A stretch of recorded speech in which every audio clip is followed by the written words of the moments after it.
بسم اللہ الرحمن الرحیم۔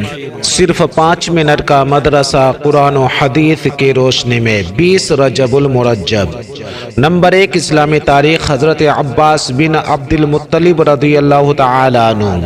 حضرت عباس رضی اللہ تعالی عنہ نبی کریم صلی اللہ علیہ وسلم کے چچا ہیں اور عمر میں آپ صلی اللہ علیہ وسلم سے صرف 2 سال بڑے ہیں۔ رسول اللہ صلی اللہ علیہ وسلم سے ان کو بے حد محبت تھی اور مسلمان ہونے سے پہلے بھی وہ حضور صلی اللہ علیہ وسلم کی مدد کیا کرتے تھے۔ حضرت ابو ذر رضی اللہ تعالی عنہ کو کفار جب تکلیف پہنچا رہے تھے تو حضرت عباس رضی اللہ تعالی عنہ نے ہی بچایا تھا۔ انہوں نے غزوہ بدر کے فوراً بعد اسلام قبول کیا۔ بعض کا کہنا ہے کہ ہجرت سے پہلے ہی اسلام قبول کر لیا تھا، مگر اپنے اسلام کو چھپائے رکھا اور مکہ سے مشرکوں کی خبریں حضور صلی اللہ علیہ وسلم کے پاس بھیجتے رہے۔ رسول اللہ صلی اللہ علیہ وسلم ان کی بڑی عزت اور اکرام کیا کرتے تھے۔ ایک مرتبہ رسول اللہ صلی اللہ علیہ وسلم نے ان کے بارے میں فرمایا، اے لوگو، جس نے میرے چچا کو تکلیف پہنچائی اس نے مجھے تکلیف پہنچائی، اس لیے کہ ہر شخص کا چچا اس کے باپ کے مثل ہوتا ہے۔ حضرت عباس رضی اللہ تعالی عنہ کی وفات حضرت عثمان رضی اللہ تعالی عنہ کے دور خلافت میں 82 سال کی عمر میں جمعہ کے دن 12 رجب سن 32 ہجری میں ہوئی اور جنت البقیع میں دفن ہوئے۔ حضرت عثمان رضی اللہ تعالی عنہ نے نماز جنازہ پڑھائی۔ نمبر 2، حضور صلی اللہ علیہ وسلم کا معجزہ، خلافت راشدہ کی مدت کی پیشن گوئی۔ رسول اللہ صلی اللہ علیہ وسلم نے فرمایا، میرے وصال کے بعد خلافت راشدہ 30 برس رہے گی، پھر بادشاہی ہو جائے گی۔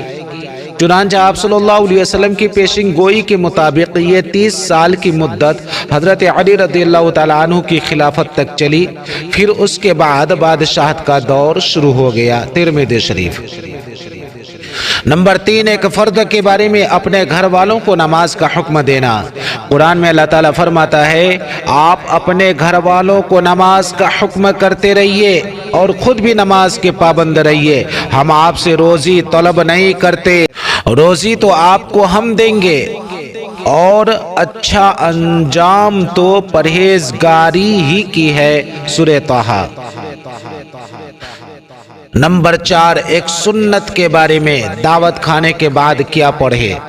رسول اللہ صلی اللہ علیہ وسلم نے دعوت کے موقع پر یہ دعا پڑھی، اللہم اطعم من اطعمنی واسق من سقانی، اللہم اطعم من اطعمنی واسق من سقانی۔ اے اللہ، جس نے ہمیں کھلایا تو اس کو کھلا، جس نے ہمیں پلایا تو اس کو پلا۔ مسلم شریف۔ نمبر 5، ایک اہم عمل کی فضیلت، آذان اور صف اول کا ثواب۔ رسول اللہ صلی اللہ علیہ وسلم نے فرمایا، اگر لوگوں کو معلوم ہو جائے کہ آذان دینے میں اور صف اول میں کتنا ثواب ہے تو وہ صف اول اور آذان دینے کے لیے تلواروں سے مقابلہ کر کے آگے بڑھنے کے لیے کوشش کرنے لگیں۔ بخاری شریف۔ نمبر 6، ایک گناہ کے بارے میں عہد توڑنے والوں کا انجام۔ قرآن میں اللہ تعالیٰ فرماتا ہے، جو لوگ اللہ سے پختہ عہد کرنے کے بعد توڑ ڈالتے ہیں اور جن تعلقات کے جوڑنے کا حکم اللہ نے دیا ہے ان کو توڑتے ہیں اور زمین میں فساد پھیلاتے ہیں، انہی لوگوں پر اللہ تعالیٰ کی پھٹکار ہوگی اور آخرت میں ان کے لیے بڑی خرابی ہوگی۔ سورہ رعد۔ نمبر 7، دنیا کے بارے میں دنیاوی زندگی کی مثال۔ قرآن میں اللہ تعالیٰ فرماتا ہے، دنیا کی زندگی کی مثال ایسی ہے جیسا کہ ہم نے آسمان سے پانی برسایا ہو، پھر اس کی وجہ سے زمین کے پیڑ پودے پیدا ہو کر خوب گنجان ہو گئے ہوں، پھر یہ کسی حادثہ کا شکار ہو کر ریزہ ریزہ ہو جائے کہ اس کو ہوا اڑائے پھرتی ہو۔ سورہ کہف۔ جس طرح پانی برسنے کی وجہ سے زمین کے پیڑ پودے خوب ہرے بھرے ہو جاتے ہیں، پھر کسی آفت کا شکار ہو کر سب ختم ہو جاتا ہے، اسی طرح دنیاوی زندگی ہے کہ آج سب کچھ موجود ہے اور جب موت آئے گی تو کچھ بھی باقی نہیں رہے گا۔ نمبر 8، آخرت کے بارے میں دوزخی کے ہونٹ۔ حضرت ابو سعید رضی اللہ تعالیٰ عنہ سے روایت ہے کہ رسول اللہ صلی اللہ علیہ وسلم نے وَهُمْ فِيهَا كَالِحُونَ کی تفسیر میں فرمایا، دوزخ کی آگ چہروں کو ایسا بھون دے گی کہ دوزخی کا اوپر کا ہونٹ اوپر کو چڑھ جائے گا، یہاں تک کہ سر کے درمیان تک پہنچ جائے گا، اور اس کا نیچے کا ہونٹ لٹک جائے گا یہاں تک کہ وہ دوزخی کی ناف تک پہنچ جائے گا۔ ترمذی شریف۔ اللہم حفظنا منہ۔